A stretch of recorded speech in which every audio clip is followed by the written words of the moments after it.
আমরা আজকে যে টপিকটা দেখবো সেটা মূলত প্রিডিক্টিভ অ্যাপ্রোচ। আমরা মোটামুটি ভাবে গতদিন পর্যন্ত তিনটা অ্যাপ্রোচ নিয়ে কথা বলেছিলাম।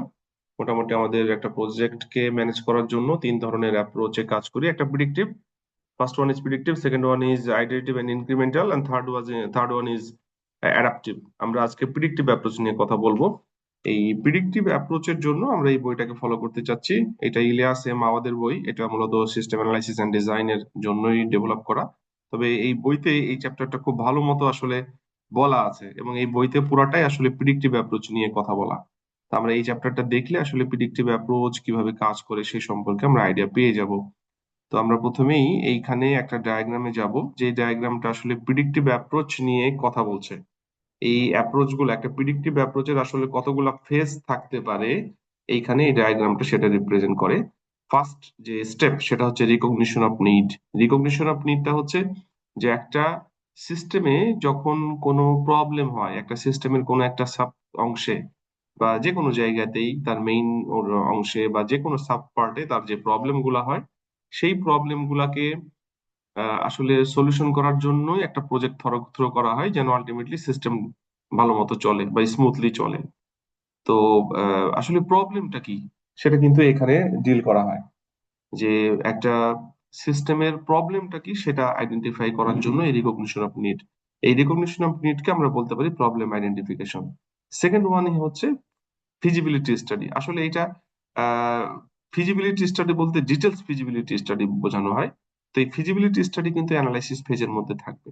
এটা মূলত ইনিশিয়াল ফিজিবিলিটি স্টাডি, যে আমরা এখানে যে রিকগনিশন অফ নিডের যে প্রবলেম গুলা দেখলাম, সেই প্রবলেম গুলা আসলেই সলভ করার মতো অবস্থায় আছে কিনা, এইটা হচ্ছে ইনিশিয়াল ফিজিবিলিটি স্টাডির মধ্যে আসবে। আমরা কিন্তু হচ্ছে ডিটেলস দেখবো আপাতত, স্টেপস গুলা দেখছি, পরে ডিটেলস দেখবো। ইনিশিয়াল ফিজিবিলিটি স্টাডির মধ্যে আসলেই প্রবলেম গুলা যেগুলো আছে, সেই প্রবলেম গুলো যেগুলো দেখলাম, এই প্রবলেম গুলো আদৌ সলভ করা যাবে কিনা। যদি সলভ করা যায় তাহলে অ্যানালাইসিস ফেজে আমরা যাব, যদি সলভ করা না যায় তাহলে কিন্তু এখানেই বলতে হবে যে প্রজেক্টটা কাজ করা সম্ভব না। এখানে অ্যানালাইসিস ফেজের মধ্যে আমরা কিন্তু ডিটেলস অ্যানালাইসিস করব, যে আসলেই যে প্রবলেম গুলো ছিল সেই প্রবলেম গুলো ওই প্রবলেম কিনা, বা প্রবলেম গুলো আসলেই কেমন হতে পারে, বা প্রবলেম গুলার আন্ডারে যেই অন্য কোনো প্রবলেম হয়ে আছে কিনা, এই প্রবলেম গুলার রুট কজ আসলে কি, সেগুলা ফাইন্ড আউট করে বের করা। তারপরে আমরা এই সবগুলো অ্যানালাইসিস করে ডিজাইন ফেজে যাব, যে আমাদের যে প্রবলেম ছিল সেই প্রবলেমটাকে কিভাবে আমরা একটা সুন্দর সলিউশনের দিকে নিয়ে আসতে পারি, তার একটা ডিজাইন করা। তারপরে সেটা ইমপ্লিমেন্টেশন হবে। তারপরে ইমপ্লিমেন্ট করার পরে সেটাকে আসলে সিস্টেমে ইম্পোজ করা। এবং ইম্পোজ করা, আসলে ইম্পোজ এখানেও বলা হয় ইমপ্লিমেন্টেশন করে ইম্পোজ করা। পোস্ট ইমপ্লিমেন্টেশন হচ্ছে ইমপ্লিমেন্ট করার পর আপনার যদি কোনো প্রবলেম হয় সেটা একটা নির্দিষ্ট টাইমের মধ্যে ঠিক করা। আর মেইনটেনেন্স হচ্ছে সেটা একটা লং টার্মের একটা সার্ভিস থাকবে, যে সার্ভিসের মধ্যে যদি কোনো প্রবলেম হয় সেটা একটু ঠিক করে দেওয়া। কোনো কোনো জায়গায় পোস্ট ইমপ্লিমেন্টেশন এবং মেইনটেনেন্স একসাথে থাকে, এবং একসাথে থাকাটাই বেটার, এখানে ফ্র্যাগমেন্ট করে দিয়েছে। তো যাই হোক, এখানে আমরা স্টেপস গুলো মোটামুটি ভাবে দেখলাম। তবে এইটা যেহেতু প্রিডিক্টিভ অ্যাপ্রোচ, প্রিডিক্টিভ অ্যাপ্রোচের আরেক নাম হচ্ছে ওয়াটারফল টেকনিক। ওয়াটারফল টেকনিক মানেই হচ্ছে যে পরের স্টেপে গেলে আগের স্টেপে যাওয়া যাবে না। আমরা আগেই বলেছি যে এই প্রিডিক্টিভ অ্যাপ্রোচ সাধারণত কোনো সিম্পল প্রজেক্ট ম্যানেজমেন্টের ক্ষেত্রে ইউজ করা হয়। এটা কমপ্লেক্স বা কমপ্লিকেটেড বা ক্যাওটিক এ ধরনের ইউজ করার কোনো সুযোগ নেই। ক্যাওটিকের ক্ষেত্রে হতে পারে যদি প্রজেক্ট ম্যানেজার মনে করে, যদি, তবে হওয়াটা খুব কঠিন। তো যাই হোক, আমরা সাধারণত এই প্রিডিক্টিভ অ্যাপ্রোচ যেটা ইউজ করি সেটা সিম্পল প্রজেক্ট ম্যানেজমেন্টের ক্ষেত্রে ইউজ করি। তো এইখানে আমরা যে এই সাতটা স্টেপ বললাম, এই স্টেপ গুলো আসলে কিভাবে কাজ করে আমরা এখন একটু ডিটেলস দেখতে চাই। তো প্রথম যে স্টেপস, রিকগনিশন অফ নিড, এটা একটু আমরা দেখি।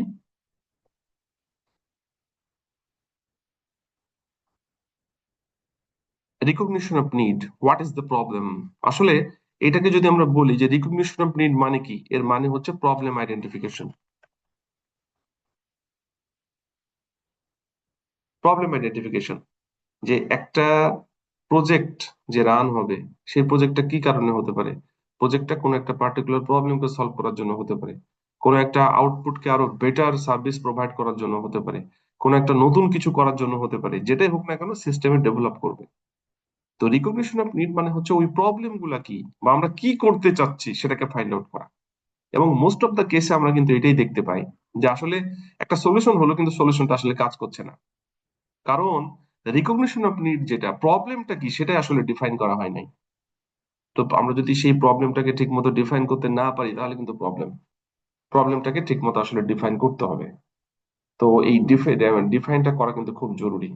তো সাধারণত কি হয়, আমরা কিন্তু এখানে যে স্টেপস গুলো দেখলাম, অ্যানালাইসিস ফেজে যে আমাদের যে থার্ড স্টেপ যেটা ছিল, recognition of need, initial feasibility study, তারপরে অ্যানালাইসিস, অ্যানালাইসিস ফেজে যে আসলে রিয়েল প্রবলেম গুলো আসলে কি সেগুলো বের করা হয়। তবে প্রথম অবস্থায় যেটা হয় যে রিকগনিশন অফ নিড, একটা কিছু দিয়ে তো শুরু করতে হবে, সেই শুরুটা আসলে আমরা এই রিকগনিশন অফ নিড থেকে করব। মানে একটা একটা দিয়ে শুরু করা, পরবর্তীতে অ্যানালাইসিস করার সময় কিন্তু আমাদের রিয়েল প্রবলেম গুলা কি সেগুলো কিন্তু সামনে আসবে।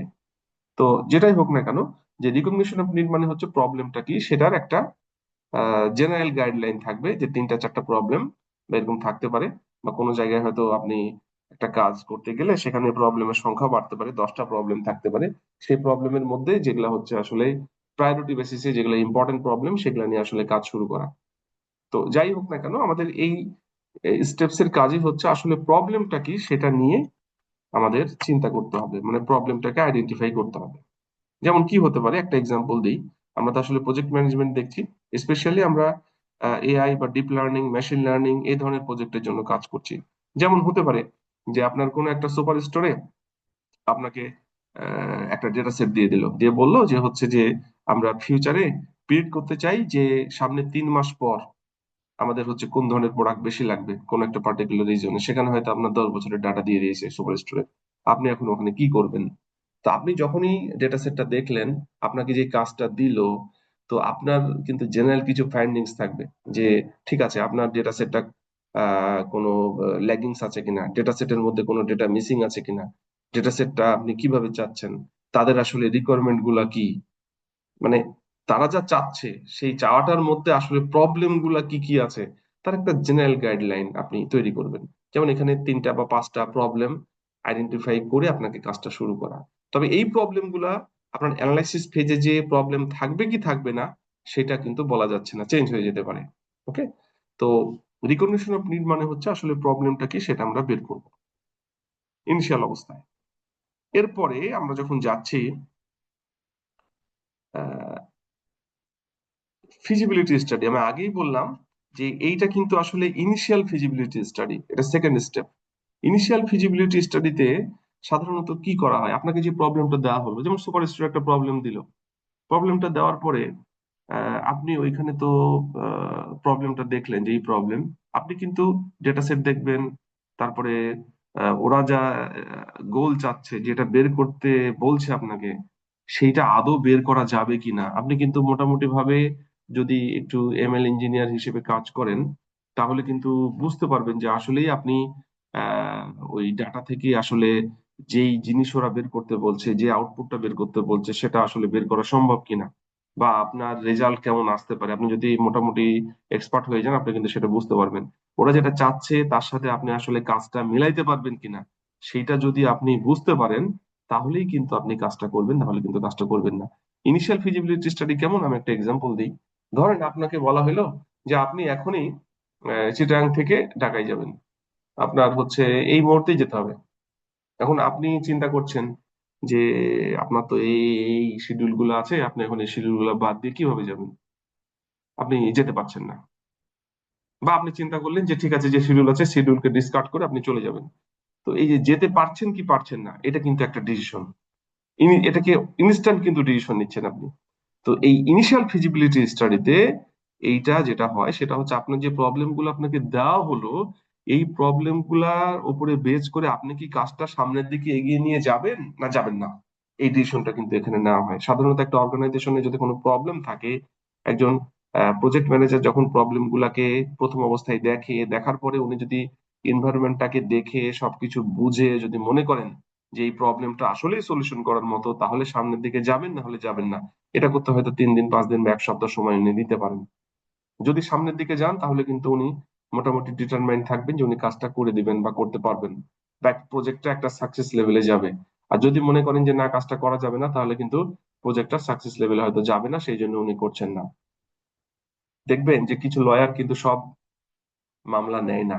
এর কারণ হচ্ছে উনি হয়তো মনে করছেন ওনার জন্য ওটা ফিজিবল না, বা ওখান থেকে ভালো আউটপুট পাওয়া যায় না।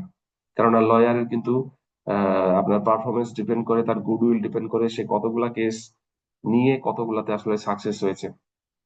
তো এই ব্যাপারটা ওরকমই, একজন প্রজেক্ট ম্যানেজার আসলে প্রজেক্ট নিচ্ছে, কিন্তু প্রজেক্টটা সাকসেসফুলি যদি ডিল করতে না পারে, তাহলে কিন্তু উনি ওখানেই কিন্তু ছেড়ে দিতে পারেন। এটা হচ্ছে সেই স্টেপ।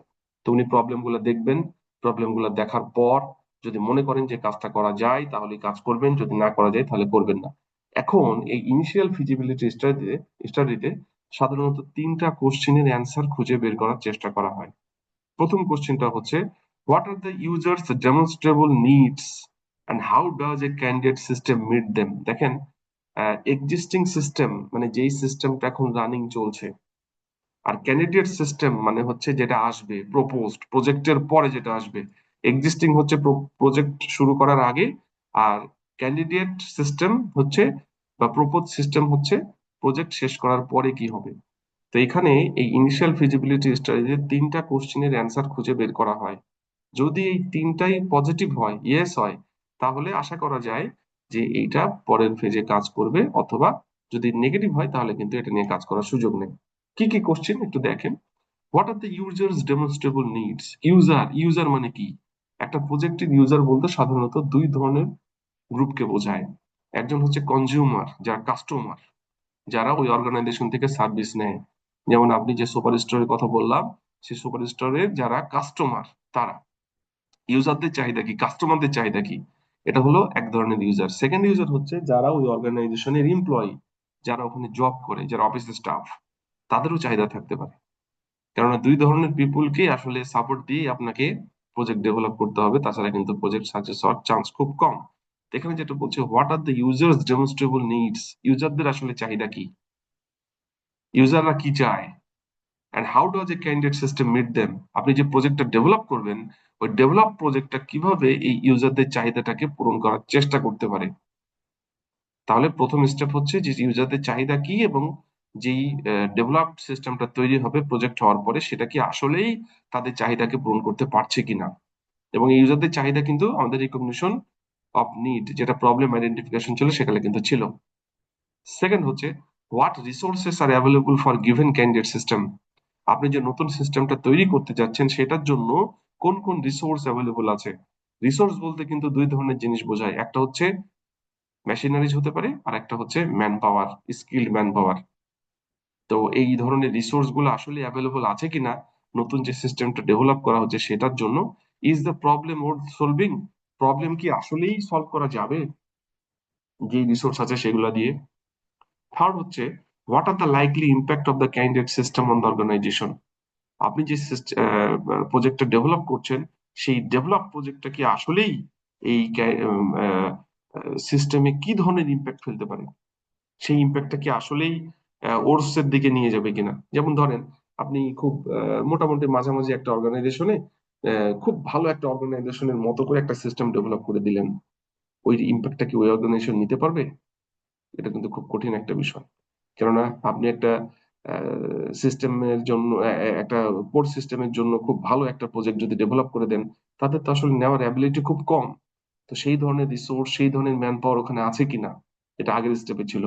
তো এখানে যেটা বলা হচ্ছে যে যেই প্রজেক্টটা আপনি ডেভেলপ করবেন, সেটার ইম্প্যাক্টটা আসলে ওই অর্গানাইজেশনের উপরে কেমন পড়বে। How well does it fit within the organisation master MIS plan. MIS মানে হচ্ছে ম্যানেজমেন্ট ইনফরমেশন সিস্টেম। যেই প্রজেক্টটা দেওয়া হচ্ছে, যেই ক্যান্ডিডেট সিস্টেমটা ওখানে ডেভেলপ করা হচ্ছে, সেটা কি ওই অর্গানাইজেশনের মাস্টার মিস প্ল্যানের, মানে তার যা গোল, তার যে অবজেক্টিভ, সেই বা ভিশন মিশন, সেটার উপরে আসলে নিতে পারবে কিনা, তার ইম্প্যাক্টটা কেমন পড়বে। তো এই তিনটা কোশ্চেনের অ্যান্সার যদি পজিটিভ হয় ইনিশিয়াল ফিজিবিলিটি স্টাডিতে, তাহলেই কিন্তু পরের স্টেপ গুলাতে কাজ করার সুযোগ আছে। তো এখন এই ইনিশিয়াল ফিজিবিলিটি স্টাডি কমপ্লিট করার পর আপনাকে এই একটা প্রপোজাল আসলে লিখে অথরিটির কাছে দিতে হয়। একটা হচ্ছে কি, স্টেটমেন্ট অফ দ্য প্রবলেম, আসলে প্রবলেম গুলা কি।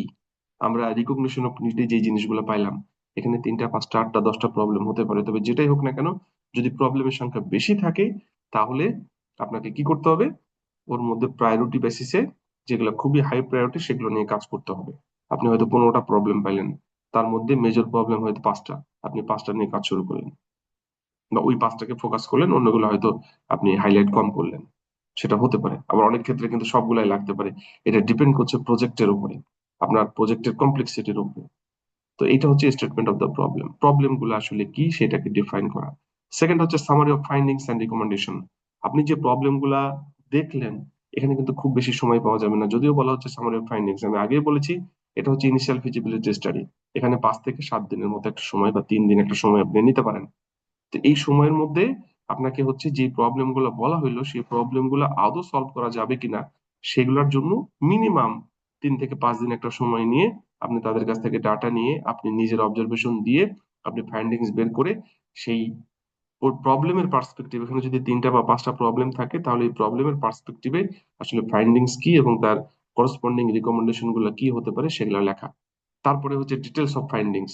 প্রত্যেকটা প্রবলেমের জন্য আরো যদি ডিটেলস কিছু পাওয়া যায়, যদিও পাওয়া কিন্তু কঠিন, এত শর্ট সময়ে কোনো প্রবলেমের ডিটেলস ফাইন্ডিংস পাওয়া ভেরি টাফ, এটা কিন্তু কঠিন হয়ে পড়বে। তারপরে হচ্ছে রিকমেন্ডেশন এন্ড কনক্লুশন। প্রবলেমের যে রিকমেন্ডেশন গুলা সেগুলা কি হতে পারে, যে প্রবলেমটা আদৌ কিভাবে সলভ করা যাবে তার একটা জেনারেল ফাইন্ডিং। তো এইখানে এটা হচ্ছে একটা প্রপোজালের ফরম্যাট আসলে, যে যে the proposal summary which is known and what is going to be done, কি জানা গেল এবং কি করা যেতে পারে। তো এইটা মোটামুটি statement of the problem, summary of findings and recommendation, details of findings, recommendation and conclusion. মানে প্রবলেম কি, প্রবলেমের ফাইন্ডিংস এবং তার রিকমেন্ডেশন, আর একটু ডিটেলস পারলে ভালো। তারপরে আসলে এটা কাজটা করা যাবে কিনা বা করলেও কিভাবে করা যাবে, এই বিষয়গুলো নিয়ে মূলত এখানে কথা বলার সুযোগ আছে। তো এইখানে আমরা মূলত ইনিশিয়াল ফিজিবিলিটি স্টাডিতে যেটা দেখলাম, যে আমরা রিকগনিশন অফ নিডে যে প্রবলেম গুলা পেয়েছিলাম সেই প্রবলেম গুলো আসলেই প্রজেক্ট ম্যানেজার নিয়ে কাজ করতে পারবে কিনা, তার জন্য এখানে 3টা কোয়েরি ছিল। এই কোশ্চেন গুলোর অ্যান্সার যদি পজিটিভ হয় তাহলে কিন্তু উনি সামনের দিকে যাবেন, তবে অ্যান্সার পজিটিভ হোক আর নেগেটিভ হোক ওনাকে কিন্তু একটা রিপোর্ট সাবমিট করতে হবে, সেই রিপোর্ট হচ্ছে এগুলা। এটা হলো সেকেন্ড স্টেপ গেল। থার্ড স্টেপে হচ্ছে অ্যানালাইসিস। আসলে অ্যানালাইসিস মানে হচ্ছে ডিটেলস অ্যানালাইসিস। এমন কোনো জিনিস নাই যেখানে অ্যানালাইসিস বাদ যাবে। এই অ্যানালাইসিসের মধ্যে কিন্তু আবার ডিটেলস ফিজিবিলিটি অ্যানালাইসিস করতে হবে। যেই প্রবলেম গুলা আমরা রিকগনিশন অফ নিডের মধ্যে দেখলাম, সেই প্রবলেম গুলা আসলেই প্রবলেম কিনা। সাধারণত কি দেখা যায়, যে একটা প্রবলেম যেটা দেখা যাচ্ছে ওইটা কিন্তু প্রবলেম না, প্রবলেম কিন্তু ওর মধ্যে আরেকটা আছে। যেমন ধরেন যে আপনার বডিতে সিমটম হিসেবে জ্বর আকার করেছে, ফিভার। তো আহ, এইটা কি আসলেই জ্বর, আসলে কি কোনো অন্য কোনো অসুখের হয়তো একটা সিমটম, সেটা হতে পারে আপনার বডির যে কোনো প্রবলেমের কারণে হতে পারে। তো এইটা কিন্তু দেখে বোঝার বুদ্ধি নাই যে আপনার রিয়েল প্রবলেমটা কি। তো ঠিক একটা অর্গানাইজেশনেও যে প্রবলেম গুলা আমরা রিকগনিশন অফ নিডে দেখলাম, ওই প্রবলেমটা কি আসলেই কিসের জন্য অকার করছে, তার রুট প্রবলেমটা কি বা রুট কজটা কি, সেটা কিন্তু আমাদেরকে আসলে বের করতে হবে। তো অ্যানালাইসিস পেজে কিন্তু ওইটাই বের করার কথা, যে প্রবলেম গুলো আসলে কি, আসলেই কি প্রবলেম ছিল। এটার জন্য কিন্তু ডিটেলস অ্যানালাইসিস দরকার। এটার জন্য কিছু টুলস আছে, সেই টুলস গুলো নিয়ে আমাদের কিন্তু কাজ করার সুযোগ আছে। যেমন আপনি হচ্ছে ওই অর্গানাইজেশনের বিভিন্ন টাইপের ডকুমেন্ট, লিটারেচার রিভিউ, তাদের স্টেটমেন্ট, ফাইন্যান্সিয়াল ট্রানজেকশন, এভরিথিং আপনি কিন্তু সেগুলোকে আপনি হিসাবের মধ্যে আনতে হবে, সেগুলো অ্যানালাইসিস করতে হবে। আপনি তারা কি কাজ করছে, তাদের কাজগুলাকে দেখা, তাদের অবজারভেশন শোনা, আপনি তাদের সাথে ইন্টারভিউ নেওয়া, তাদেরকে কোশ্চেনারিজ দিয়ে বিভিন্ন অ্যান্সার তাদের কাছ থেকে নেওয়া, মানে আসলে ডিটেলস অ্যানালাইসিস লাগবে ওই অর্গানাইজেশনে যারা এমপ্লয়ি তাদের, এবং যারা ওই অর্গানাইজেশনের কনজিউমার বা কাস্টমার তাদের। তো এই দুই ধরনের পিপলের কাছ থেকে কিন্তু আমরা ইনফরমেশন গুলো পেতে পারি। বা আরো বেশ কিছু সোর্স আছে যেখান থেকে ইনফরমেশন পেতে পারি, ইন্টারনাল এক্সটার্নাল বিভিন্ন অর্গানাইজেশনের সোর্স আছে। গভর্নমেন্ট ডকুমেন্ট থেকে পেতে পারি, ওই অর্গানাইজেশনের ফাইন্যান্সিয়াল ট্রানজাকশন থেকে পেতে পারি, বিভিন্ন জায়গা থেকে সেই ইনফরমেশন গুলো নিয়ে আমাদেরকে অ্যানালাইসিস করতে হবে।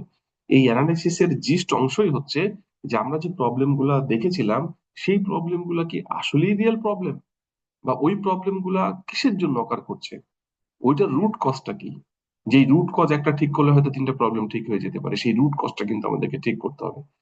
যেমন আপনার হচ্ছে জ্বর হলে আপনি প্যারাসিটামল খেয়ে হয়তো ঠিক করে ফেলেন, কিন্তু আসলে যেই কারণে জ্বরটা হয়েছিল সেটা কি ঠিক হলো, রুট কজটা কি ছিল সেটা কি ঠিক হয়েছে?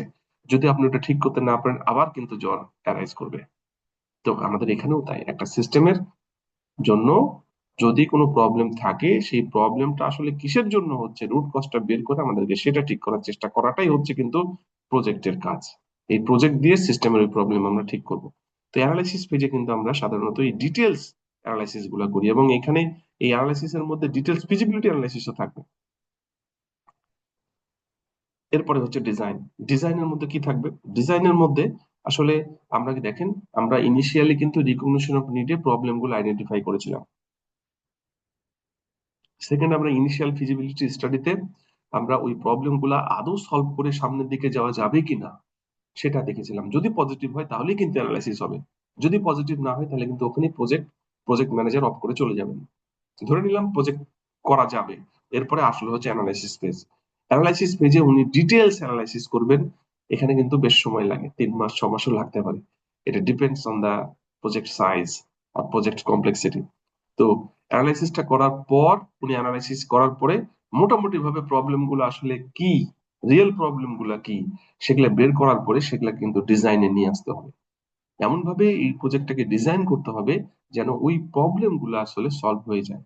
তো ডিজাইন ফেজে এখানে হচ্ছে আসলে আহ এটা যদিও ডিপেন্ড করবে, যেমন আমরা যে এক্সাম্পলটা দিচ্ছিলাম একটা সুপার স্টোরে, আমি বোঝার সুবিধার জন্য এক্সাম্পলটা দিচ্ছি যেন সুবিধা হয়।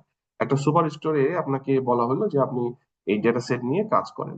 তো আপনি ওইখানে হয়তো আপনি ইনিশিয়াল ফিজিবিলিটি স্টাডি ওকে পেয়েছেন, পাস করে আপনি আসলে অ্যানালাইসিস পেজে ডিটেলস অ্যানালাইসিস করলেন যে এই প্রজেক্টটা ঠিক মতো সাকসেসফুলি করতে হলে তারা যা চাচ্ছে সেটা যদি তাদেরকে দেওয়া যায় তাহলে কি হতে পারে। আপনি কিন্তু একটা ডিজাইন করবেন যে এই কাজগুলো এইভাবে করলে আউটপুটটা ভালো আসবে, দিস ইজ কল্ড ডিজাইন। তো এখন এই ডিজাইন করার পর আপনাকে কিন্তু হচ্ছে ম্যানেজমেন্টের সাথে কথা বলতে হবে। যেমন এখানে কিছু একটা ফিগার দেওয়া আছে, একটু বলি।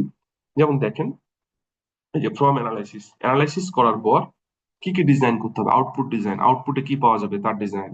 ইনপুট ডিজাইন, ইনপুট আপনি কি নেবেন, আউটপুট কি পাবেন সেটা ডিজাইন করা। এখানে ফাইল বা ডেটাবেস ডিজাইন, কিভাবে আপনি হচ্ছে আপনি ফাইল, মানে আমরা যদি এখানে ডেটা সেটের কথা বলি সেটা কিন্তু ঠিক হবে, যেহেতু আমরা মেশিন লার্নিং বা ডেটা সায়েন্স বা ডিপ লার্নিং, এআই এগুলো দেখছি, এটা আসলে ডেটা সেট এর চিন্তা করতে পারি।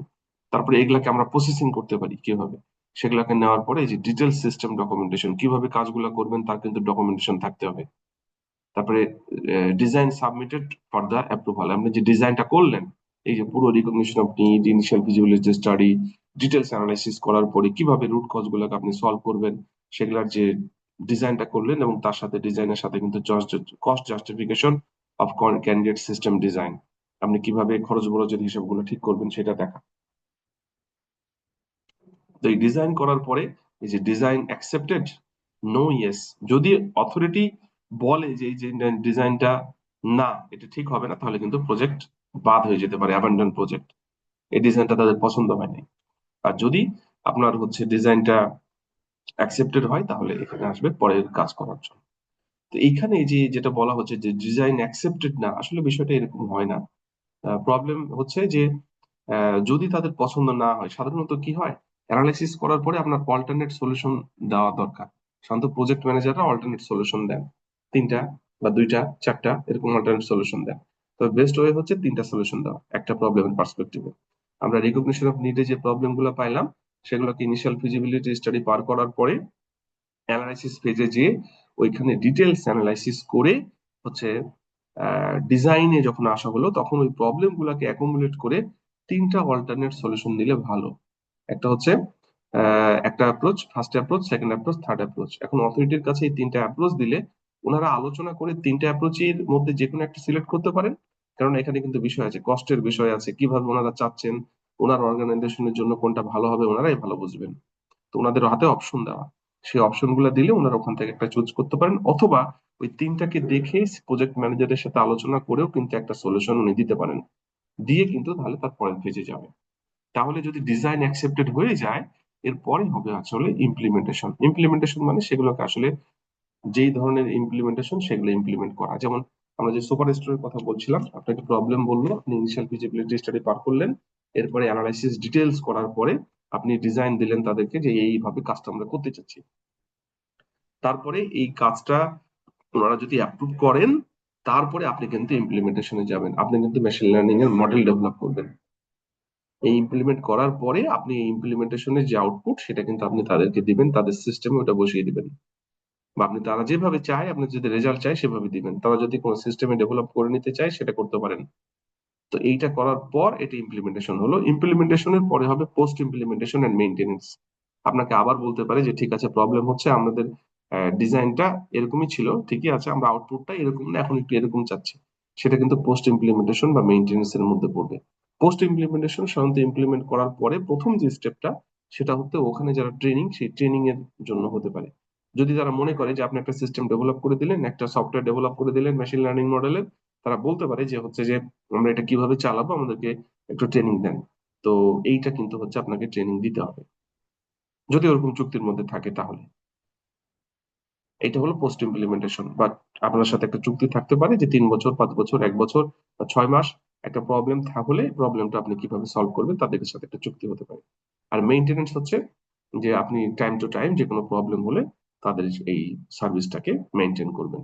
এই হচ্ছে মোটামুটি ভাবে আমাদের প্রিডিক্টিভ বা ওয়াটারফল অ্যাপ্রোচের টেকনিক, প্রজেক্ট লাইফ সাইকেলের টেকনিক। এই টেকনিক দিয়ে কিন্তু আমরা আসলে সিম্পল প্রবলেম গুলাকে সলভ করতে পারি। এই টেকনিকের প্রবলেম হচ্ছে পরের স্টেপে গেলে আগের স্টেপে যাওয়ার সুযোগ নেই। ধরেন ডিজাইন করতে যে আপনি কোনো প্রবলেমে পড়ছেন, আপনি কিন্তু অ্যানালাইসিস আর যেতে পারবেন না। এটা যদি যেতে হয়, আমাদেরকে যেতে হবে আইটারেটিভ বা ইনক্রিমেন্টাল বা অ্যাডাপটিভ। ওকে। তো যাই হোক, এখানে আমরা এই স্টেপস গুলা নিয়ে কথাবার্তা বললাম। খুব সহজ প্রজেক্টের ক্ষেত্রে আমরা সাধারণত এগুলাকে অ্যাপ্লাই করি। তো এখন এইখানে আমরা হচ্ছে মোটামুটি ভাবে প্রিডিক্টিভ অ্যাপ্রোচ কিভাবে কাজ করে সেগুলো সম্পর্কে আপনাদেরকে বলেছি। এখন আমরা যেটা করব সেটা হচ্ছে যে এখানে আসলে প্রজেক্ট মানে এমন না যে প্রজেক্ট সাকসেস হবেই। আমাদের মাথার মধ্যে কিছু ধারণা অলরেডি আছে যে একটা প্রজেক্ট শুরু করলে এটা শেষ হবে, আর শেষ হলে কিন্তু সাকসেসফুল হবে। যেমন আমরা কিন্তু দেখি যে সাধারণত, যে ধরেন একটা প্রজেক্ট হলো, ধরলেন একটা ওভারফ্লাই তৈরি হলো, একটা প্রজেক্ট হলো, আর যেদিন উদ্বোধন হলো ওই দিনই প্রজেক্টের সাকসেস নিয়ে লাফালাফি শুরু হয়ে গেল। আসলে কি তাই? এটা কিন্তু হওয়া উচিত না। প্রজেক্টের সাকসেস কিন্তু তখন হয় না, ধরেন একটা ফ্লাইওভার আসলে কখন হচ্ছে, একটু আমরা যদি চিন্তা করি, রিকগনিশন অফ নিড, প্রবলেম গুলো আসলে কি সেটা বের করতে হবে। তার মানে ওখানে দিয়ে যারা যাতায়াত করে তাদের আসলে সমস্যা হচ্ছে, হয়তো অত্যন্ত জ্যাম, বা তাদেরকে হচ্ছে লং ডিস্টেন্স হয়তো মেনটেন করতে হচ্ছে এই ফ্লাইওভার না থাকার কারণে। তাহলে ওখানে যারা ওই রাস্তাটাকে ইউজ করে তাদের সাথে কথা বলে কিন্তু আপনাকে প্রবলেম গুলো আইডেন্টিফাই করতে হবে, রিকগনিশন আপনি ঠিক করতে হবে। তারপরে আপনি ইনিশিয়াল ফিজিবিলিটি স্টাডিতে আপনি চিন্তা করছেন যে ঠিক আছে, এই প্রবলেম গুলো আসলে কি, সেইটা আমরা একটু অ্যানালাইসিস করব 3 থেকে 5 দিন বা 7 দিনের মধ্যে। তারপরে আমরা পরের স্টেপে যাব। দেখা গেল যে ঠিক আছে, এরপরে আপনি অ্যানালাইসিস করলেন আরো ডিটেলস, ওই ফ্লাইওভারটা কোন দিক দিয়ে করলে ভালো হয়, এইটার কস্ট কেমন হবে, ওইখানকার লোকজনের পরামর্শ নিলেন, ওনাদের অবজারভেশন শুনলেন, এক্সপার্টের ওপিনিয়ন নিলেন, যে সবকিছু ঠিকঠাক করে আপনি হচ্ছে একটা ডিজাইন করলেন। যে ডিজাইনটা কিন্তু রিকগনিশন অফ নিডের যে প্রবলেম গুলো ছিল, যে রুট প্রবলেম ছিল, সেই প্রবলেমকে কিন্তু অ্যাড্রেস করেই সামনে আসতে হবে। তারপরে আপনি ইমপ্লিমেন্ট করলেন, করার পর 3 বছর, 5 বছর যেতে পারে। তারপরে কিন্তু আপনাকে ডাটা নিতে হবে যে ওইখানকার যারা লোকজন ছিল, যাদের জন্য ওই ফ্লাইওভারটা ইউজ করা হইলো, তারা কি ওই ফ্লাইওভারটাতে আসলেই বেনিফিটেড হয়েছে কিনা, তাদের ফিডব্যাক নেওয়ার পর আপনি একটা পার্সেন্টেজ যদি বলে যে না ঠিক আছে, তারা স্যাটিসফাইড। এখন এইটার আবার লেভেল আছে। যদি সিম্পল প্রজেক্ট হয় তাহলে কিন্তু 90%, 80%, 100%ও লাগতে পারে। যদি কমপ্লিকেটেড বা কমপ্লেক্স হয় বা ক্যাওটিক হয়, সেক্ষেত্রে কিন্তু ডিপেন্ড করছে প্রজেক্টের ধরনের উপরে। সেটা কিন্তু আপনাকে এজ এ প্রজেক্ট ম্যানেজার আপনাকে প্রথমেই ঠিক করে নিতে হবে যে কত পার্সেন্ট হলে আপনি সাকসেস বলবেন।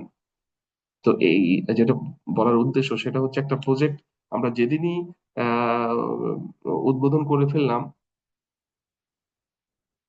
সেই দিন আমরা সাকসেস পার্টি দিয়ে ওটাকে সাকসেসফুল বলে ফেললাম, আসলে কিন্তু তা না।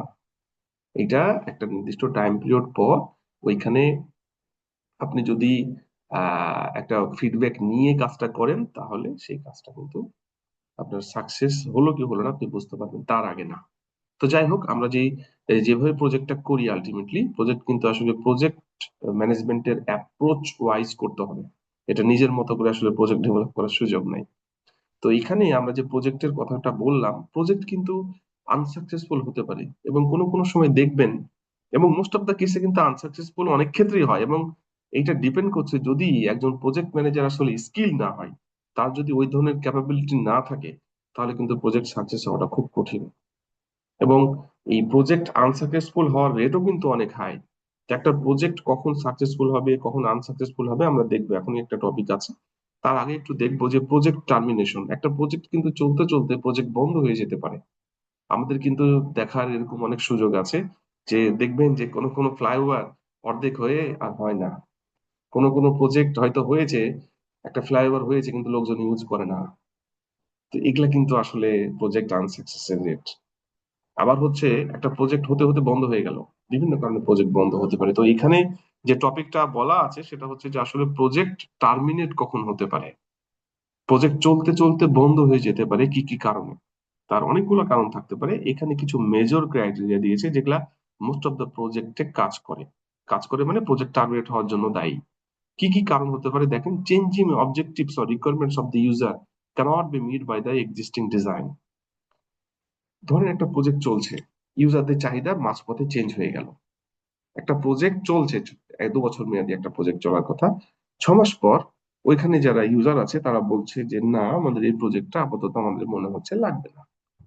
যদি এরকম কোনো অবজেক্টিভ হয় বা তাদের যদি রিকোয়ারমেন্ট চেঞ্জ হয়, যেমন সফটওয়্যার প্রজেক্টের ক্ষেত্রে আমি আপনাদের বলেছি যে সফটওয়্যার প্রজেক্ট ম্যানেজমেন্ট চ্যালেঞ্জিং এই কারণে, এটার মেজর প্রবলেম হচ্ছে যে ইউজারদের রিকোয়ারমেন্ট চেঞ্জ হয়ে যায়। আইটির প্রজেক্ট গুলাই তাই। তো এইটা কিন্তু খুব জটিল একটা বিষয়। তো এটাকে ব্যাকআপ দেওয়ার জন্য আমরা কি করেছিলাম? আমরা কিন্তু হচ্ছে আইটারেটিভ বা ইনক্রিমেন্টাল অ্যাপ্রোচ ইউজ করেছিলাম, অথবা অ্যাডাপটিভ অ্যাপ্রোচ ইউজ করতে চেয়েছিলাম। তো যদি এরকম হয় যে কোনো কারণে ইউজারদের যে চাহিদা, রিকোয়ারমেন্ট বা রিকগনিশন অফ নিড, এটা যদি বেশি পরিমাণে চেঞ্জ হয়ে যায় বা অবজেক্টিভ যদি চেঞ্জ হয়ে যায়, তাহলে কিন্তু প্রজেক্ট টার্মিনেট হতে পারে। এটা মাথায় রাখতে হবে। কারণ এই প্রজেক্ট টার্মিনেট হতে পারে, এটা মাথায় নিয়েই প্রজেক্ট ম্যানেজারকে আসলে প্রজেক্ট শুরু করতে হবে, তাছাড়া কিন্তু বিপদ আছে। সেকেন্ড হচ্ছে benefits realised from the candidate system doesn't justify commitment to implementation.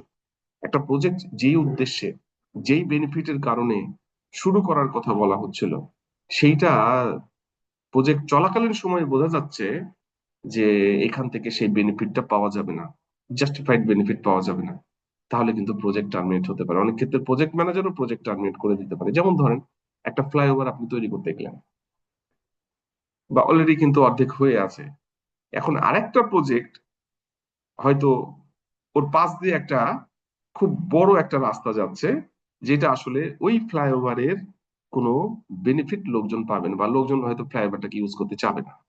তাহলে কি হতে পারে? এটাই একটা এক্সাম্পল হতে পারে, benefit realised from the candidate system don't justify commitment to implementation. কাজ করার মাঝে যদি এরকম বোঝা যায় যে বেনিফিটটা ঠিক মতো পাওয়ার সুযোগ নাই, যে প্রজেক্টটা চলছে সেই প্রজেক্ট থেকে, তাহলে প্রজেক্টটা বন্ধ হয়ে যেতে পারে। থার্ড হচ্ছে there is a sudden change in the user budget or an increase in design cost beyond the estimate made during the feasibility study. এটা কিন্তু খুব কমন একটা বিষয়, যে কাজ করতে, কাজ চলছে এই সময় বাজেট চেঞ্জ হয়ে যেতে পারে। যেমন হচ্ছে প্রোডাক্টের দাম বেড়ে যেতে পারে। যেমন দেখবেন এই যে আমাদের কোভিড এর সময় আমাদের কিন্তু কনস্ট্রাকশনের প্রজেক্ট গুলা সবগুলাই প্রায় কোভিড এর পরে বন্ধ হয়ে গেছিল। কারণ হচ্ছে কোভিড এর সময় বাইরে থেকে র মেটেরিয়াল গুলো আসতে পারে নাই। এতে কিন্তু আসলে আপনার রড সিমেন্টের দাম বেড়ে যাওয়ার কারণে আপনার যেই বাজেট নিয়ে কন্ট্রাক্টররা আসলে শুরু করেছিলেন, সেই সময় কিন্তু পরে দাম বেড়ে যাওয়ার কারণে তারা দেখছেন যে তাদের কাছে তো টাকা নেই, তাদের বাজেটের বেশি হয়ে গেছে, মানে যেই বাজেট দিয়ে শুরু করা হয়েছিল সেই বাজেট আসলে এক্সিড করে গেছে। তো তারা কিন্তু কাজ আসলে করতে পারে নাই। পরবর্তীতে গভর্নমেন্টের সাথে নেগোশিয়েট করে আবার কাজগুলো কিন্তু তারা করেছে বিভিন্ন প্রজেক্টে। তো এটা কিন্তু হঠাৎ করে কোনো বাজেট যদি চেঞ্জ হয়ে যায়, তাহলে কিন্তু এটা হতে পারে। ফোর্থ যে টপিকটা বলছে, the project greatly exceed in time and cost schedule. প্রজেক্টের সময় যদি বেড়ে যায়, আমরা জানি যে একটা প্রজেক্টের সময় যদি বেড়ে যায়, সাথে সাথে কিন্তু কস্ট কিন্তু কয়েক গুণ বেড়ে যায়। তো একটা প্রজেক্ট শুরু করলে চেষ্টা থাকতে হবে যত তাড়াতাড়ি এটাকে শেষ করা যায় সেটাই বেটার, তবে অবশ্যই কোয়ালিটি মেনটেন করে। তো এখানে যে প্রজেক্ট টার্মিনেশনের ক্রাইটেরিয়া গুলো দেওয়া আছে, এগুলো মেজর ক্রাইটেরিয়া। তো প্রজেক্ট এর বাইরেও বহু কারণ আছে যে কারণে বন্ধ হতে পারে, এগুলো হচ্ছে মেজর।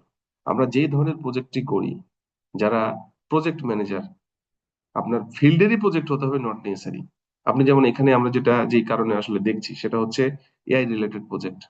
তো এআই রিলেটেড প্রজেক্ট কিন্তু আসলে খুব চ্যালেঞ্জিং, এবং এই প্রজেক্ট গুলা শুরু করলে আপনাকে টার্মিনেট কখন হতে পারে এমন, এবং এমনও হইতে পারে আপনি প্রজেক্ট ম্যানেজার হিসেবে কিন্তু আপনাকে আসলে প্রজেক্ট টার্মিনেট করা লাগতে পারে। আপনি এটা মনে করেন না যে আপনি তো এমএল ইঞ্জিনিয়ার হিসেবে কাজ করবেন, আপনার প্রজেক্ট ম্যানেজারের কি দরকার। আপনি প্রথমে হয়তো এমএল ইঞ্জিনিয়ার হিসেবে কাজ করবেন বা যে কোনো প্রজেক্টই করেন না কেন, কিন্তু পরবর্তীতে আপনি যখন সময় যাবে আপনি কিন্তু প্রজেক্ট লিডার হিসেবে কাজ করতে হবে, প্রজেক্ট ম্যানেজার হিসেবে কাজ করতে হবে, তখন কিন্তু আপনার মাথায় এগুলা থাকতে হবে। এবং আপনি যদি এই জিনিসগুলো না জানেন, আপনি যদি একজন এমএল ইঞ্জিনিয়ার হিসেবে একটা টিমে কাজ করেন, আপনার যদি প্রজেক্ট ম্যানেজমেন্টের আইডিয়া না থাকে, তাহলে কিন্তু পুরো বিষয়টা আপনার মাথায় আসবে না এবং আলটিমেটলি আপনি কিন্তু ভালো কাজ করতে পারবেন না। আপনি যেই কাজই করেন, আপনি যদি এমএল মেশিন লার্নিং এর একটা প্রজেক্ট করেন, বা আপনি যদি একটা এআই রিলেটেড প্রজেক্ট করেন, ডেটা সায়েন্সের একটা প্রজেক্ট করেন, ডিপ লার্নিং এর একটা প্রজেক্ট করেন, যেই প্রজেক্টই করেন না কেন আপনার কিন্তু প্রজেক্ট ম্যানেজারের আইডিয়াটা ফুললি মাথায় থাকা দরকার। এতে যেটা হবে, আপনার কম সময়ে আপনি কিন্তু বেশি কাজ করতে পারবেন এবং সেই কাজগুলো অনেক ফ্রুটফুল হবে। আপনি আগে থেকেই বুঝতে পারবেন যে কোন কাজটা আপনার জন্য করা উচিত, কোনটা ডিসকার্ড করা উচিত, কোনটা করলে কোন ওয়েতে গেলে আপনি ভালো রেজাল্ট পাবেন। তো এই বিষয়গুলো একটু মাথায় রাখা, এটা একটা। সেকেন্ড হচ্ছে যে যারা উপরের দিকে কাজ করে, যারা অর্গানাইজেশনের টপে কাজ করে, তারা কিন্তু প্রজেক্ট ম্যানেজমেন্ট বেশ ভালোই বোঝে, তাছাড়া কিন্তু প্রজেক্ট বা অর্গানাইজেশন ম্যানেজ করা তাদের পক্ষে সম্ভব না। তো আপনি যদি উপরের দিকে আসতে চান, তাহলে কিন্তু আপনাকে আসলে এই আইডিয়া গুলা মাথায় থাকা খুব জরুরি। তো যাই হোক, প্রজেক্ট টার্মিনেশনের ক্রাইটেরিয়া গুলো আমরা বললাম। এরপরে যে টপিকটা আমরা দেখব, এটা হচ্ছে একটা প্রজেক্ট আনসাকসেসফুল কখন হয়। দেখেন এখানে যে টপিকটা দেওয়া আছে, there are many reasons a new system মানে হচ্ছে candidate system doesn't meet user requirement. ইউজারদের যে চাহিদা, প্রথমেই কিন্তু আমরা বলেছি যে ইউজারদের চাহিদা যদি ফুলফিল না হয় তাহলে কিন্তু প্রজেক্ট আনসাকসেসফুল হবে। তো একটা প্রজেক্ট কখন ইউজারদের চাহিদা পূরণ করতে পারে না, মানে একটা প্রজেক্ট কখন আনসাকসেসফুল হবে, তার রিজন গুলো এখানে দেওয়া আছে। দেখেন প্রথমটা হচ্ছে user requirements were not clearly defined or understood. ইউজারদের চাহিদা ঠিক মতো বোঝা হয় নাই বা সেগুলোকে ডিফাইন করা হয় নাই, মানে রিকগনিশন অফ নিডেই প্রবলেম। আপনি একটা প্রজেক্ট নিয়ে কাজ করছেন, সেই প্রজেক্টে প্রবলেমটা কি আপনি সেটাই আসলে ঠিক মতো ক্লিয়ার করেন নাই। যাদের জন্য প্রজেক্টটা করছেন তাদের কাছ থেকে আপনি আসলে শোনেন নাই যে প্রজেক্টটা কি, এটা একটা মেজর প্রবলেম। ওই যে বললাম যে একটা ফ্লাইওভার করা হলো, ওখানে যারা ইউজ করবে তাদের রিকোয়ারমেন্ট শোনাই হয় নাই। হয়তো যিনি ডিজাইন করেছেন উনি মনে করেছেন যে আমি তো সব বুঝি। এটা কিন্তু আসলে করা যাবে না। সাধারণত একটা প্রজেক্টে যারা ওই প্রজেক্টের যে আউটপুট সেটাকে ইউজ করবেন তাদের সাথে কথা বলতে হবে। এটা হচ্ছে স্টেক হোল্ডার, যে যারা ওই প্রজেক্টের সাথে সরাসরি অথবা মানে ডিরেক্টলি এবং ইনডিরেক্টলি যুক্ত, সবার সাথে কিন্তু আপনাকে কথা বলতে হবে ইউজ আসলে রিকোয়ারমেন্ট গুলো ঠিকঠাক আছে কিনা সেটা ভেরিফাই করার জন্য। যদি আপনি জানেন তারপরেও, যেমন আপনি যে সুপার স্টোরের কথা বলছি, সেই সুপার স্টোরে তারা একটা আউটপুট চাচ্ছে, তো তাদের সাথে কথা বলে বুঝতে হবে যে আসলেই প্রবলেমটা কি ছিল। যেমন অনেক ক্ষেত্রে তারা একটা কিছু চাচ্ছে কিন্তু তারা হয়তো না বুঝেই চাচ্ছে, এটা কিন্তু খুব কমন একটা বিষয়। যে এই মেশিন লার্নিং প্রজেক্টের ক্ষেত্রে সবাই প্রথম বলছে এআই এআই, এআই দিয়ে আমি কিছু করতে চাই, কিন্তু একটা কোম্পানি হয়তো চাচ্ছে এআই দিয়ে কিছু করতে চাই, যেমন একটা সুপার স্টোরও চাচ্ছে এআই দিয়ে কিছু করতে চাই, কিন্তু কি করবে তারা ঠিক মতো আসলে বুঝতে পারছে না। তারা বলছে এটা একটা কিছু একটা হলে আমাদের জন্য হয়তো ভালো হতো, কিন্তু আপনাকে এই যে প্রজেক্ট ম্যানেজার তাদের সাথে বসে আসলে তারা কি চায় বা তাদের চাওয়ার মধ্যে কোনো ল্যাগিংস আছে কিনা বা তাদের চাওয়াটাকে আরো কত ভালো করা যায় কিনা, তাদের সাথে বসে কিন্তু সেগুলোকে আসলে ক্লিয়ার করা দরকার। তো এইটা কিন্তু একটা মেজর রিজন যে প্রজেক্ট আনসাকসেসফুল হওয়ার, user requirements were not clearly defined or understood. তাদের প্রবলেম গুলো আসলে ঠিক মতো শোনা হয়েছে কিনা সেটা চিন্তা করা। সেকেন্ড হচ্ছে the user was not directly involved in the crucial phase of system development, যেটা বললাম। আপনি একটা প্রজেক্ট হয়তো ইমেল এর প্রজেক্ট আপনি নিলেন, নেওয়ার পরে আর ওদের সাথে যারা আপনাকে কাজটা দিয়েছিল তাদের সাথে কোনো কথাই বললেন না, সরাসরি ফাইনাল আউটপুট তাদেরকে দিয়ে দিলেন, এইটা কিন্তু আসলে হবে না। প্রজেক্ট ম্যানেজ করতে হলে আমরা কিন্তু পরে আরো ডিটেলস দেখবো, আমরা যখন অ্যাডাপটিভে কাজ করব তখন ডিটেলস আরো দেখবো। এখানে মোটামুটি ভাবে একটু বলি যে আপনি যখন কাজ করবেন, যে এমএল এর যে কাজটা বলছিলাম সুপার স্টোরের ক্ষেত্রে, আপনাকে তারা কাজ দিল, তাদের সাথে আপনি কথা বললেন, দিয়ে তাদের রিকোয়ারমেন্ট গুলো আপনি ঠিকঠাক করে আপনি হচ্ছে কাজ শুরু করলেন। এরপরে প্রতি স্টেপে হয়তো যে ডেটা সেটটা আছে সেই ডেটা সেটটাকে আপনাকে ক্লিন করতে হবে, কোনো ডেটাকে ফিল করতে হবে, সেই কাজগুলো করার জন্য তাদের সাথে কথা বলতে হবে যে তাদের ওখানে আসলে কি ঘটে। আপনার এক্সপিরিয়েন্স আছে ডেটা ক্লিন করার বা ডেটা সেটটাকে আপনি ঠিকঠাক করার, কিন্তু ওই সুপার স্টোরের জন্য আসলে কি ঘটনা ঘটে সেটা কিন্তু জানতে হবে। আপনি একটা কলামকে ফিল করছেন ব্ল্যাঙ্ক বা কোন একটা পার্টিকুলার ভ্যালু দিয়ে, কিন্তু ওই ভ্যালুটা আসলে ওই ডেটা সেটের জন্য কতখানি ইফেক্টিভ সেটা ওনাদের সাথে কথা বললে আসলে ঠিক হবে। তো এটা একটা এক্সাম্পল দিচ্ছিলাম যে আপনার প্রত্যেকটা ফেজে আপনি কি করতে চাচ্ছেন। আপনি যে মডেলটাকে রান করলেন, রান করার পরে যে আউটপুটটা বের হলো, সেই আউটপুটটা তাদের সাথে সামঞ্জস্যপূর্ণ কিনা বা তারা আসলে কি চায়, প্রত্যেকটা ফেজে আসলে তাদের সাথে ইনভলভমেন্ট লাগবে। আদারওয়াইজ কিন্তু এটা ঠিকঠাক মতো হবে না। এটাতে কিন্তু দুইটা সুবিধা আছে, এক হচ্ছে আপনার কাজটা অনেক ভালো হবে, সেকেন্ড হচ্ছে তারা বুঝতে পারবে যে তারা এই ফেজের প্রত্যেকটা অংশে ছিল, তারাও কিন্তু স্যাটিসফাইড হবে যে না কাজ হচ্ছে। এটা হচ্ছে ইনক্রিমেন্টাল অ্যাপ্রোচের হিসাব। ওকে। থার্ড হচ্ছে অ্যাডাপ্টিভও হবে। ইনক্রিমেন্টালে আমরা এই কাজটা ফিগারে দেখেছিলাম, অ্যাডাপ্টিভে তো আছেই। থার্ড হচ্ছে the analyst program for both বা ইনএক্সপিরিয়েন্সড। আপনার যে টিম থাকবে, একজন প্রজেক্ট ম্যানেজার কিন্তু সিঙ্গেল একজন পার্সন না, তার একজন টিম থাকতে পারে। সেই টিমের মেম্বার সংখ্যা এবং কোন কোন ধরনের মেম্বার থাকবেন এটা কিন্তু ডিপেন্ড করে ওই প্রজেক্টের অবস্থার উপরে। তো ওই প্রজেক্টে যারা থাকবে তারা যদি আসলে ইনএক্সপিরিয়েন্সড হয় তাহলে কিন্তু প্রবলেম। প্রজেক্টের ধরন অনুসারে প্রজেক্ট ম্যানেজারকে ঠিক করতে হবে যে কোন কোন ধরনের লোক উনি নেবেন। তো এইটা কিন্তু একটা প্রবলেম, যে কারণে আসলে যদি ইনএক্সপিরিয়েন্সড পার্সন থাকে ওখানে, তাহলে কিন্তু প্রজেক্ট আনসাকসেসফুল হওয়ার চান্স বেড়ে যাবে। ফোর্থ হচ্ছে the system analyst had to do the work under stringent time constraint. System analyst মানে আসলে এখানে প্রজেক্ট ম্যানেজার হিসেবে আপনি চিন্তা করবেন। প্রজেক্ট ম্যানেজারকে যদি একটা খুব কম সময়ের মধ্যে কাজটা করতে বলা হয়, সেক্ষেত্রে কিন্তু একটা বড় ধরনের প্রবলেম রাইজ করবে। আমাদের অবশ্যই উদ্দেশ্য থাকবে প্রজেক্ট ম্যানেজারের যে কত কম সময়ে উনি কাজটা করতে পারছেন তত ভালো। তার মানে এই না যে হচ্ছে এত কম সময় দেওয়া হলো যে উনি কাজটা ঠিক মতো করতেই পারছেন। তো টাইম কিন্তু একটা ফ্যাক্ট, খুব কম সময়ের মধ্যে কাজটা করতে তাকে বাউন্ড করার সুযোগ থাকবে না, এবং অনেক ক্ষেত্রে প্রজেক্ট ম্যানেজারকেও কিন্তু এটা চেয়ে নিতে হবে। ওকে। এরপরেরটা হচ্ছে ইউজার ট্রেনিং ওয়াজ পোর। আমি যেটা বলছিলাম যে maintenance, post implementation and maintenance পেজে যে ইমপ্লিমেন্টেশনটা হলো ওই সময় কিন্তু পোস্ট ইমপ্লিমেন্টেশনের সময় যেই সিস্টেমটা বা যেই প্রজেক্টটা যে ক্যান্ডিডেট সিস্টেমটা দেওয়া হলো, সেটা কিন্তু আসলে তাদেরকে বুঝিয়ে দিতে হবে যে কাজটা কিভাবে হচ্ছে। এই সময় কিন্তু দুইটা জিনিস হয়, এক হলো টেকনিক্যালি বোঝানো, আরেকটা হচ্ছে তাদেরকে মোটিভেট করা। অনেক সময় কিন্তু যারা অর্গানাইজেশনের স্টাফ আছে তারা কিন্তু নতুন কিছু অ্যাডাপ্ট করতে চায় না। তো তাদেরকে কিন্তু ওই সময় মোটিভেট করে যে এই সিস্টেমটা তাদের জন্য কতটুকু কাজ করবে, এই প্রজেক্টটার ফলে সিস্টেমটা যে ডেভেলপ হচ্ছে, এটা তাদেরকে আসলে মোটিভেট করা। এবং প্রজেক্ট যে তাদের উদ্দেশ্যে তাদেরকে সাপোর্ট দেওয়ার জন্য, তারা যে অর্গানাইজেশনে জব করে সেটাকে সাপোর্ট দেওয়ার জন্য করা হচ্ছে, এবং তারা যেখান থেকে বেনিফিটেড হবে সেটা কিন্তু তাদেরকে বোঝানো। মানে এক হলো মোটিভেশন, মানে ইন্টারপার্সোনাল স্কিল দিয়ে তাদেরকে মোটিভেট করতে হবে, আর টেকনিক্যাল স্কিল দিয়ে আসলেই ভেতরে কি হচ্ছে সেটা বোঝাতে হবে। এরপরে হচ্ছে existing hardware proved deficient to handle the new application.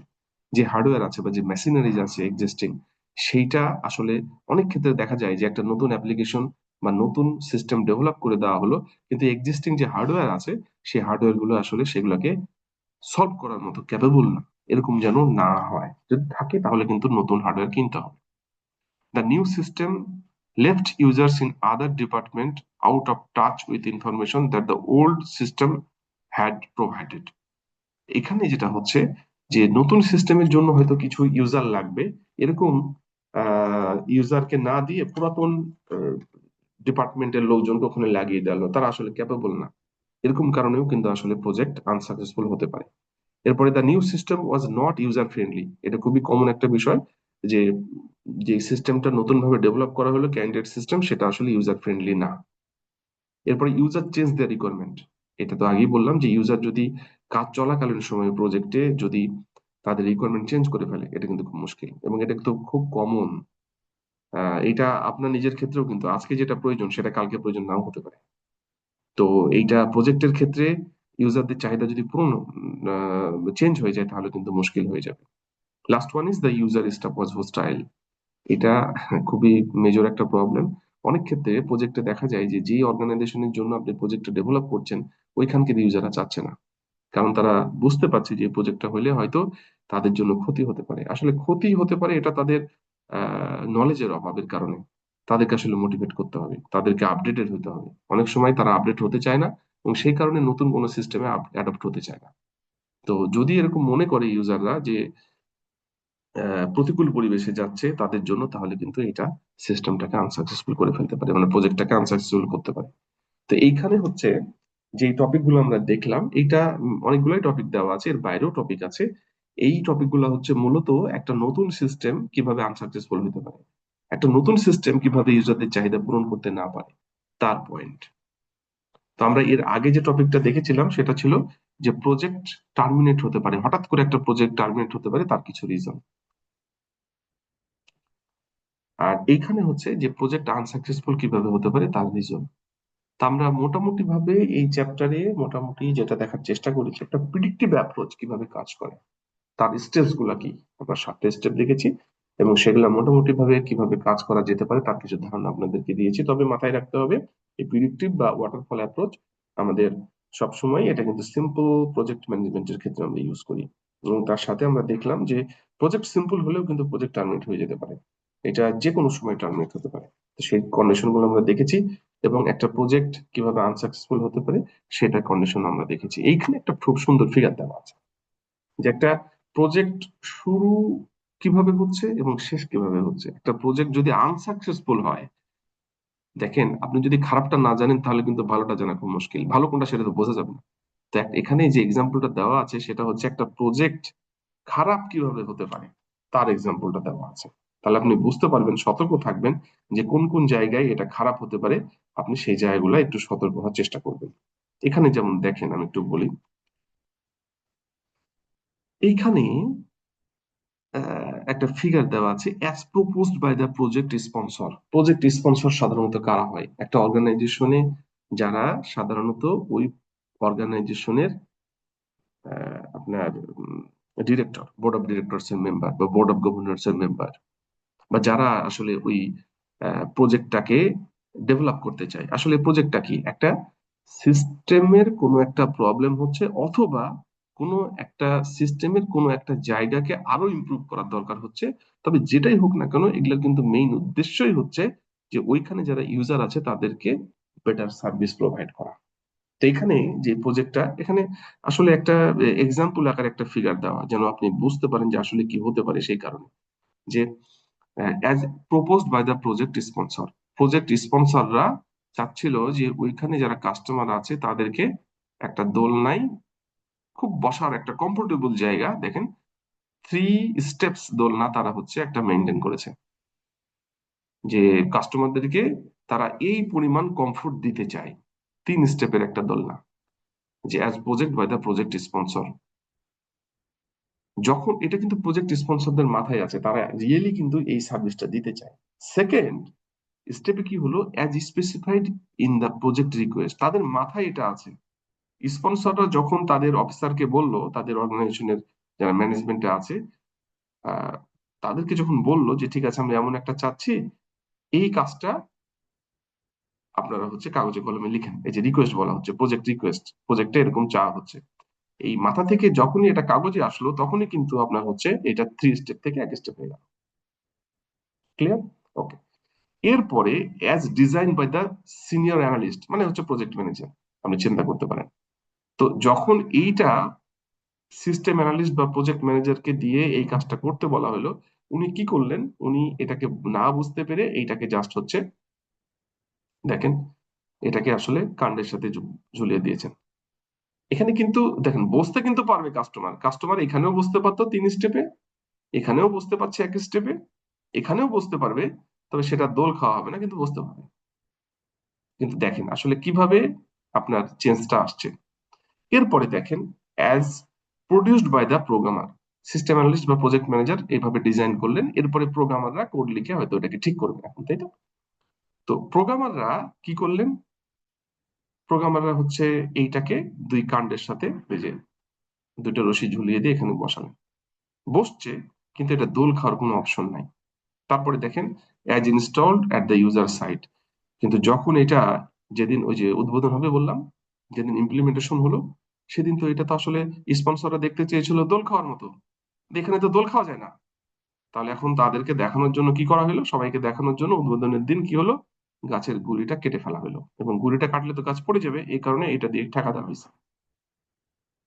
দোল খাওয়া যাবে, কিন্তু কি ঘটনা ঘটতে পারে, এটা কিন্তু ইউজারদের জন্য একটা ফাঁদ হয়ে বসে থাকলো, মরণ ফাঁদের মতো, যে কোনো সময় অ্যাক্সিডেন্ট ঘটতে পারে। এবং তাদেরকে আসলে কি উদ্দেশ্যে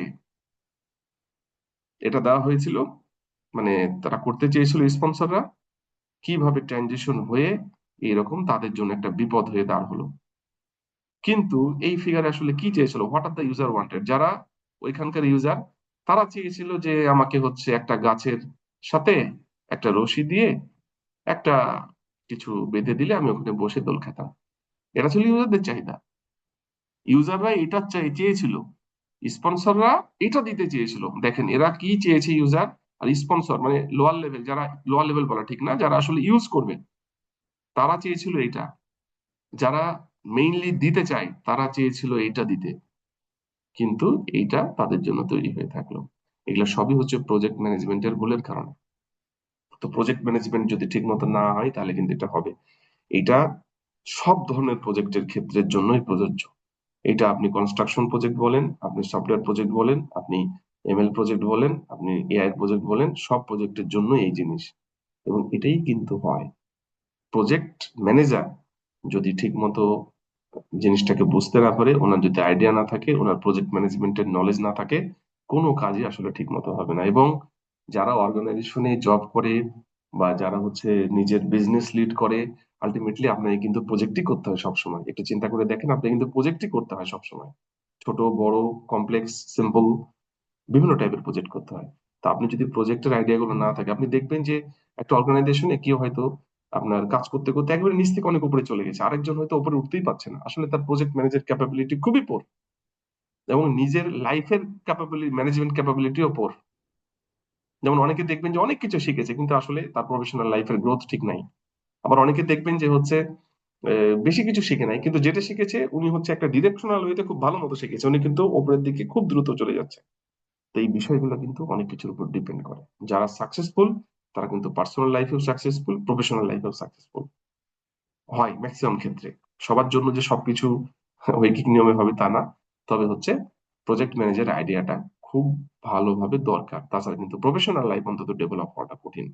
এবং আপনি যেখানেই কাজ করেন না কেন, আপনি যদি প্রজেক্ট ম্যানেজমেন্টে ভালো হন বা প্রজেক্ট ম্যানেজ ভালো করে করতে পারেন, তাহলে আপনার আশেপাশে যারা কাজ করবে, আপনি যাদের জন্য কাজ করবেন, আপনি তো বেনিফিটেড হবেনই, যাদের জন্য কাজ করবেন তারা কিন্তু আসলে বেটার সার্ভিস পাবে। এই ছিল মোটামুটি ভাবে আমাদের প্রিডিক্টিভ অ্যাপ্রোচের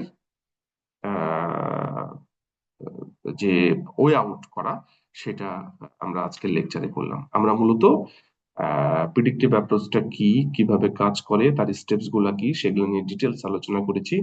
প্রজেক্ট টার্মিনেশন কি কারণে হয় সেটা আলোচনা করেছি।